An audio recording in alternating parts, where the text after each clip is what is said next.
BPSC mains की तैयारी करने वालों का खास स्वागत है। आज हम भारतीय अर्थव्यवस्था की उस ताकत को समझने जा रहे हैं जो दिखती तो छोटी है लेकिन असल में देश की रीढ़ है। जी हां, हम बात कर रहे हैं एमएसएमईज की, यानी सूक्ष्म, लघु और मध्यम उद्यम। जब भी हम इंडियन इकोनॉमी के बारे में सोचते हैं तो दिमाग में बड़ी बड़ी कंपनियों के नाम आते हैं, है ना? लेकिन क्या देश की असली ताकत सिर्फ उन्हीं में है या फिर वो उन हजारों लाखों छोटे व्यवसायों में छिपी है जो हमारे चारों ओर हैं? चलिए आज इसी सवाल का जवाब ढूंढते हैं। आज के इस सफर में हम एमएसएमईज को पूरी तरह से समझेंगे। पहले जानेंगे कि ये हैं क्या, फिर उनके इतिहास को देखेंगे, अर्थव्यवस्था में उनकी अहमियत को परखेंगे और आखिर में देखेंगे कि भविष्य में उनके लिए क्या मौके हैं। तो चलिए सबसे पहले और सबसे जरूरी सवाल से शुरू करते हैं। जब हम एमएसएमई कहते हैं तो इसका असल मतलब क्या होता है? देखिए, एमएसएमई का सीधा मतलब है माइक्रो, स्मॉल और मीडियम एंटरप्राइजेस। लेकिन ये सिर्फ एक नाम नहीं है। असल में ये एक ऑफिशियल क्लासिफिकेशन है जिसे सरकार ने एमएसएमईडी एक्ट 2006 के तहत बनाया है।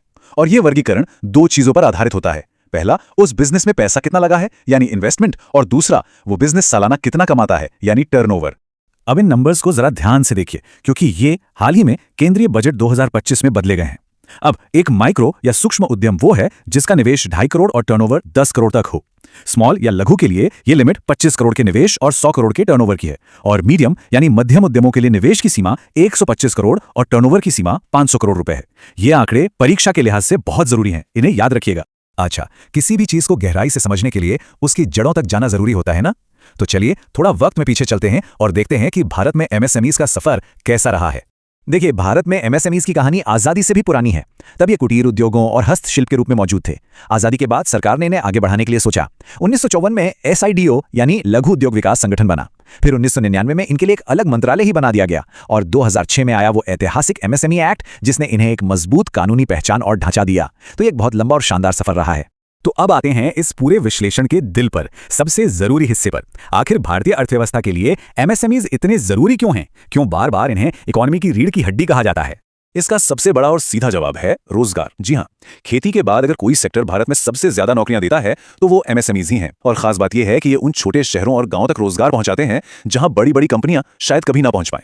लेकिन कहानी सिर्फ नौकरियों पर ही खत्म नहीं होती। जरा सोचिए, ये देश की जीडीपी को कितनी तेजी से आगे बढ़ाते हैं। ये एक्सपोर्ट को बढ़ावा देते हैं जिससे देश में विदेशी मुद्रा आती है। ये इनोवेशन और नए एंटरप्रेन्योर्स को जन्म देते हैं। और सबसे बड़ी बात, ये महिलाओं और समाज के कमजोर वर्गों को आर्थिक रूप से आत्मनिर्भर बनाते हैं, जिसे हम कहते हैं इंक्लूसिव ग्रोथ। इतना ही नहीं, ये बड़ी बड़ी कंपनियों के लिए जरूरी पार्ट्स बनाकर उनकी सप्लाई चेन का एक अहम हिस्सा भी बनते हैं।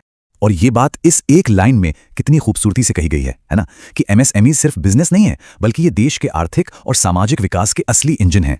ये लाइन आपके उत्तर को बहुत वजन दे सकती है। तो ये तो हुई आज की बात। अब जरा भविष्य की तरफ नजर डालते हैं। आने वाले कल में एमएसएमईज के लिए क्या नए मौके बन रहे हैं और कौन से ट्रेंड्स देखने को मिल रहे हैं? भविष्य में ना 4 बड़ी लहरें हैं जो एमएसएमईज की पूरी दुनिया बदलने वाली हैं।